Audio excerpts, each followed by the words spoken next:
पवित्र वेदों में पूर्ण परमात्मा की अवधारणा ऋग्वेद, यजुर्वेद, सामवेद, अथर्ववेद। यजुर्वेद, ऋग्वेद, सामवेद, अथर्ववेद। पवित्र वेद सबसे पहले पवित्र शास्त्र हैं जो भगवान कबीर ने अपनी प्रिय आत्माओं के लिए दिए थे। वेद सबसे पुराने धार्मिक शास्त्र हैं जो वैदिक संस्कृत में लिखे गए थे। यह एक आम धारणा है कि वेद हिंदू धर्म से संबंधित हैं, लेकिन ये सच्चाई नहीं है।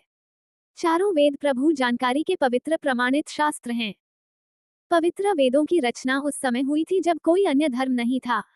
इसलिए पवित्र वेदवाणी किसी धर्म से संबंधित नहीं है, केवल आत्मा कल्याण के लिए है। पवित्र वेदों का ज्ञान पूरी मानवता के लिए है। पवित्र वेदों का ज्ञान किसने दिया? दुनिया में कितने प्रकार के पवित्र वेद विद्यमान हैं? पवित्र वेद किसने लिखे? या चारों पवित्र वेद कैसे लिखे गए थे? 4 पवित्र वेदों का संक्षिप्त परिचय।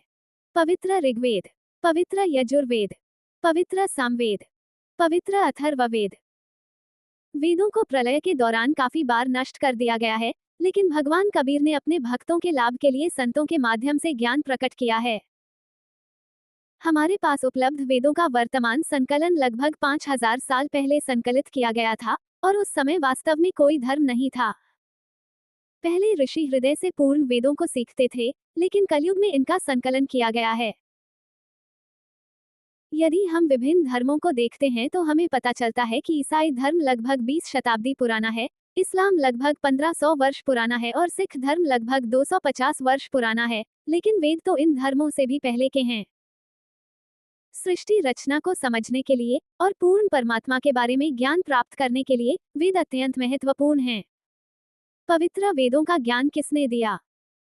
अब तक ऋषियों का मानना था कि ब्रह्मा जी ने पवित्र वेदों का ज्ञान दिया था, लेकिन हम यहाँ आपको वेद किसने और क्यों बनाए, इसके बारे में पूरी वास्तविक जानकारी देंगे।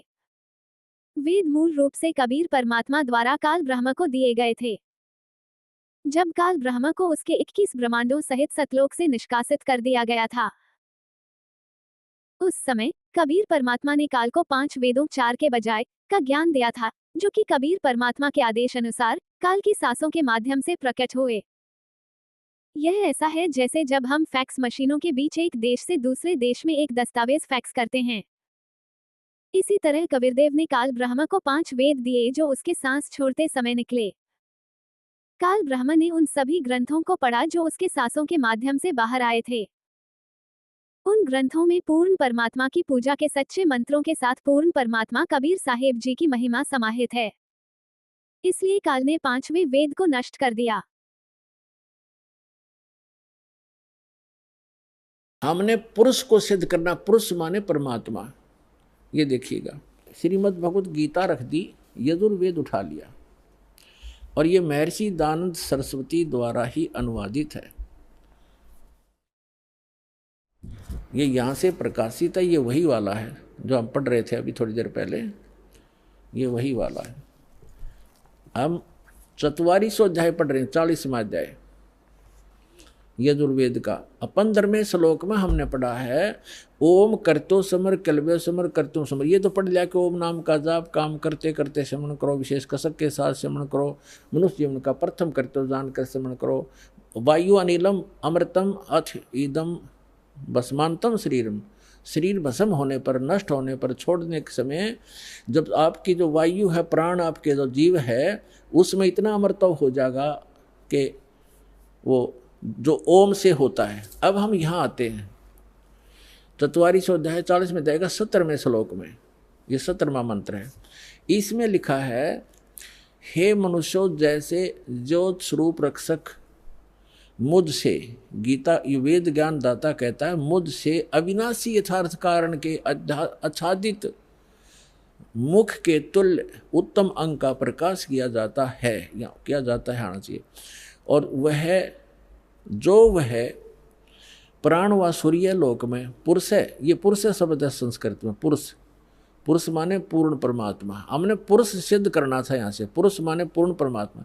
एक तो ये खुद कहता है कि मैं ज्ञान दे रहा हूँ, हे मनुष्य, क्योंकि ज्योत स्वरूपी रक्षक मुझसे, ये ज्योत स्वरूपित है काल, मुझसे जो अविनाशी यथार्थ कारण के आच्छादित मुख के तुल्य उत्तम अंग का प्रकाश किया जाता है, यानी ज्ञान दिया जा रहा है। जो वह वेद ज्ञानदाता कह रहा है कि जो वह प्राण व सूर्य मंडल में पूर्ण परमात्मा है वह तो प्रोक्ष है, वह तो प्रोक्ष है। यहाँ है लिखना था।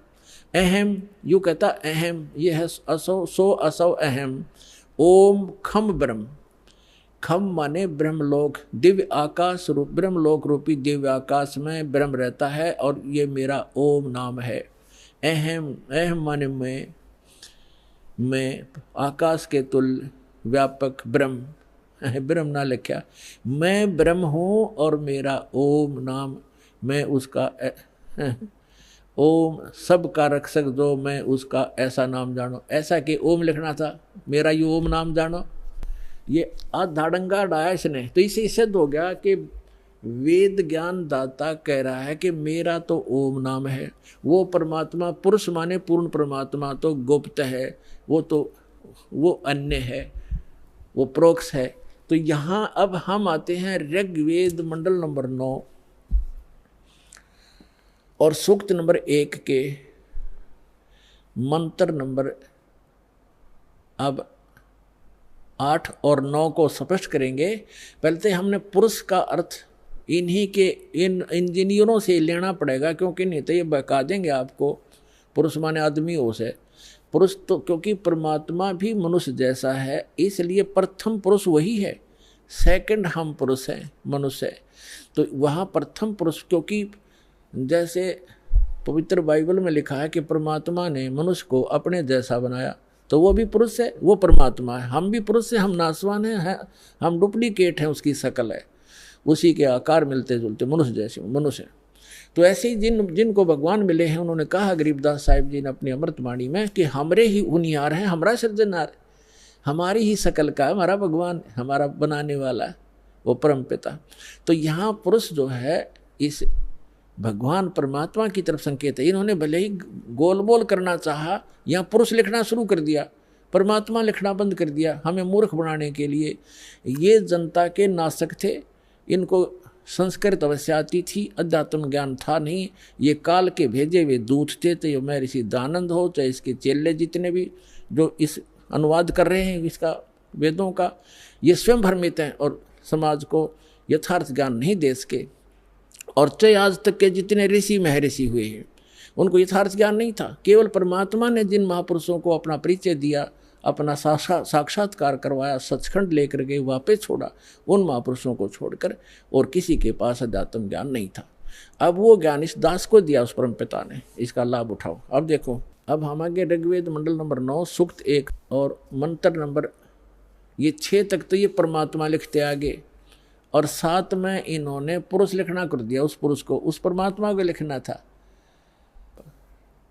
तब माने उस परमात्मा उस पुरुष को लिख दिया। कोई बात है यार, यहाँ गड़बड़ कर दी। अब पुरुष माने परमात्मा, आपको पूर्ण परमात्मा, तो हम इसको पूर्ण परमात्मा बोलेंगे।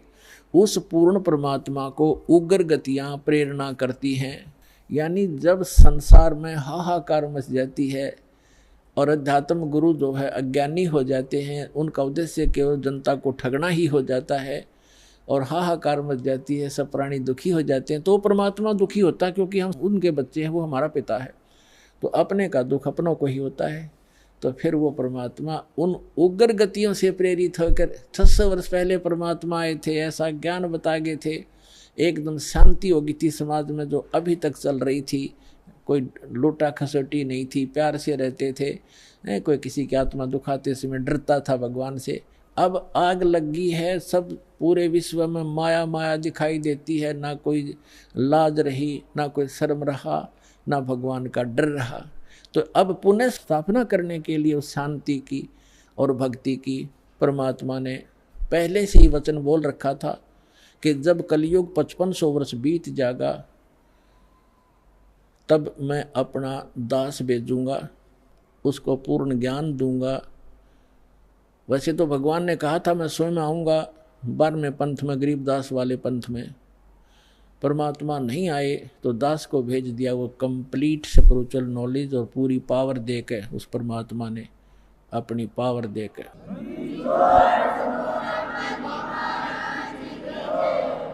तो अब पुनः स्थापना होगी शांति की। तो अब यहाँ क्या बताते हैं कि उस परमात्मा को यहाँ की उग्र गतियाँ यानी खतरनाक स्थिति प्रेरणा करती हैं, तब वो परमात्मा एक सुभर शरीर सुंदर शरीर धारण करके यहाँ प्रकट होता है। जैसे 600 वर्ष पहले आए थे, उस समय भी पूरे अध्यात्म मार्ग में लूटे खसोट चल रही थी, ऊत भूत की पूजा होती थी, ये दरे ढके पर ला रखा था सबको। तो परमात्मा ने आके पुनः स्थापना की थी और 64 लाख से सो गए थे उस दानक के, जिसको धानक कहते थे, दुल्हा कहते थे। यदि वो परमात्मा ना होते आज से 600 वर्ष पहले भारत वर्ष के अंदर 64 लाख से सोना कोई बालकों का खेल नहीं है। और सबको परमात्मा ने भक्ति से चार्ज किया, उनको सुख दिया, उनके आने वाले बच्चे उनके घर में जन्म लिया, वो अच्छी आत्माएं हुई। तो अभी तक चल रहा था, हमारे समाज में शांति बनी हुई थी। अब ये 50 वर्ष से उरे उरे बिजली गिरती जा रही है और अब तो पूछो ही मत। हे भगवान, जहाँ देखे माया माया दिखाई देती है, कोई शराब पी रहा है, कोई मांस खा रहा है, सरेआम हो गया। और कैसा हाहाकार, कोई सुल्फा पी रहा है, कोई बीड़ी पी रहा है, पूरा मानव दूषित और वातावरण दूषित हो गया। तो अब इस भक्ति से पुनः स्थापना होगी भक्ति की और विश्व में शांति की, परमात्मा का वचन है, ये तो होगा ही होगा। तो अब देखो क्या लिखा है, वेद क्या बता रहे हैं परमात्मा के विषय में, देखिएगा। हम ऋग्वेद मंडल नंबर 9 सूक्त 1 मंत्र नंबर अब 8 पढ़ेंगे। उस पुरुष माने परमात्मा को उग्र गतियां यानी भयंकर स्थिति प्रेरणा करती हैं और भासमान शरीर को यानी सुंदर शरीर को वह पुरुष वह परमात्मा प्राप्त होता है। और किस प्रकार होता है, अब यहाँ लिखा है कि जिसमें उस शरीर वो परमात्मा 3 प्रकार से दूसरों का वारण यानी कल्याण करने के लिए मधुमेह शरीर मिलता है। उस परमात्मा को वो परमात्मा ये समझो 3 प्रकार दूसरों का पालन करने के लिए, धारण पोषण करने के लिए, कल्याण करने के लिए 3 प्रकार क्या शरीर धारण करते हैं। 3 प्रकार से, एक प्रकार का तो आपको बता दिया कि परमात्मा ऊपर रहते हैं, वहाँ उनके शरीर की शोभा मनुष्य दृश्य है, राजा के समान दिखाई देते हैं, सिर पे मुकुट है, छत्र है और तख्त पर बैठे हैं सिंहासन पर। और उनके एक रोमकूप में करोड़ सूर्य करोड़ चंद्रमा मिला दे, ऐसी रोशनी है उस परमात्मा के एक रोमकूप की। बाकी शरीर की कितनी होगी अंदाजा लगाया जा सकता है। और फिर वो परमात्मा दूसरी स्थिति में जब आता है, एक नवजात शिशु का रूप धारण करता है, तो दूसरी स्थिति बताई जा रही है। देखिएगा, ऋग्वेद मंडल नंबर 9 सूक्त 1 मंत्र अब 9 पढ़ेंगे हम, ये 9वां है। इसमें लिखा है कि अभी इमम अधन्या उत्सनंती धेनव, धेनो माने गाय, शिशु माने बालक रूपधारी, सोम माने परमात्मा, इंद्राय पातवे। इसका अर्थ है इमम माने उस, सोम माने परमात्मा, पुरुष माने परमात्मा को, पुरुष माने परमात्मा, क्योंकि इन्होंने यहाँ सोम माने परमात्मा होता है। ये देखिए शुरू में इसी सूक्त के प्रथम मंत्र में सोम शब्द है। ऋग्वेद मंडल नंबर 9 सूक्त 1 मंत्र 1 में, इस 1 में ये सोम शब्द है। सोम, सोम माने परमात्मन। तो यहाँ अब हम यहाँ भी सोम लेंगे। ऋग्वेद मंडल नंबर 9 सूक्त 1 मंत्र 9 में सोम शब्द है। सोम, उस परमात्मन को, उस परमात्मन को, उस पर पुरुष को, परमात्मा को जो शिशु रूप धारण करके आता है कुमार अवस्था में यानी बाल्यावस्था में। अभी अधन्या, अधन्या माने अहिंसन, ये लिख दिया इन्होंने। अध्य माने अभी माने पूर्ण रूप से, सब प्रकार से। अधन्या माने बिना धनाई, धेनो माने गौवे। हमारे यहाँ क्षेत्र में हरियाणा के अंदर जो गायें नए दूध नहीं होती, गर्भ धारण नहीं किया जिसने, उसको ये कहते हैं ये बिना धनाई है, अधन्या। क्योंकि ये कुछ शब्द हमारी लैंग्वेज में संस्कृत के, कुछ पंजाबी के, कुछ वैसे अन्य भाषाओं का भी समावेश है। जैसे अब इंग्लिश वर्ड भी गढ़े हो गए शब्द हमारी भाषा में, ऐसे पहले से हमारे कुछ शब्द मिले हुए हैं भाषा में। तो हम अधन्या माने बिना धनाई, अभी अधन्या पूर्ण रूप से यानी कंवारी, धेनो माने गौवे।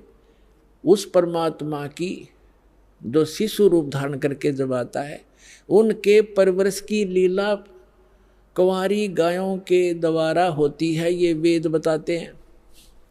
और वो किस परमात्मा की हुई है? श्री कृष्ण की का इतिहास आपके पास जीवनी है, श्री रामचंद्र की जीवनी आपके पास है, जिनको आप भगवान माना करते थे, या ब्रह्मा विष्णु महेश की दिखा दो इतिहास, उन्होंने ऐसे कुंवारी गाय का दूध पिया हो।